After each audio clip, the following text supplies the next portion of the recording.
जब भी हमें डॉक्टर या इंजीनियर बनना होता है तो उसके लिए कुछ हमें एकेडमिक क्वालिफिकेशन चाहिए। लेकिन क्या आपने कभी सोचा है दोस्तों कि अगर आपको देश का प्रधानमंत्री बनना है तो इसके लिए आपको क्या क्वालिफिकेशन चाहिए और देश के प्रधानमंत्री का चुनाव कैसे होता है? चलिए आज के इस वीडियो में जानते हैं।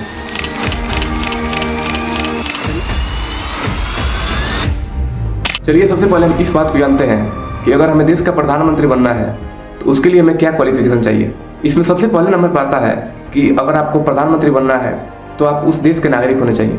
और दूसरा सबसे महत्वपूर्ण क्वालिफिकेशन ये है कि आप लोकसभा या राज्यसभा के सदस्य होने चाहिए। अगर आप प्रधानमंत्री बन जाते हैं और आपके पास अगर लोकसभा या राज्यसभा की सदस्यता नहीं है तो आपको 6 महीने के अंदर में लोकसभा या राज्यसभा से सदस्यता प्राप्त करनी पड़ेगी, वरना आपका जो प्रधानमंत्री का पद होगा वो अमान्य होगा।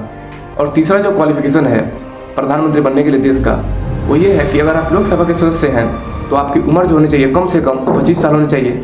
और अगर आप राज्यसभा के सदस्य हैं तो आपकी उम्र कम से कम 30 वर्ष की होनी चाहिए, तभी आप देश के प्रधानमंत्री बन सकते हैं। अब चलिए हम इस बात को जानते हैं कि आखिर देश के प्रधानमंत्री का चुनाव होता कैसे है। देश के पीएम का जो चुनाव होता है वो डायरेक्ट जनता नहीं करती है, बल्कि जनता देश के पीएम का चुनाव इनडायरेक्ट रूप से करती है। जनता सबसे पहले अपने क्षेत्र से एमपी को चुनती है और फिर एमपी संसद में जाकर वहाँ पे देश के प्रधानमंत्री का चुनाव करते हैं। हमारे लोकसभा में 543 सीटें हैं और इसमें से जिस पार्टी को भी 272 सीटें प्राप्त होती हैं उस पार्टी का कोई भी व्यक्ति प्रधानमंत्री बनता है। और अगर किसी एक पार्टी को 272 सीट नहीं मिलता है तो 2 या 2 से अधिक पार्टी आपस में मिलकर गठबंधन की सरकार बनाती है और उस समय उन सभी व्यक्तियों में से किसी एक व्यक्ति को चुनकर प्रधानमंत्री बनाया जाता है। तो ये एक छोटा सा वीडियो था कि अगर आपको देश का प्रधानमंत्री बनना है तो आप कैसे बन सकते हैं, उसके लिए क्या क्वालिफिकेशन चाहिए।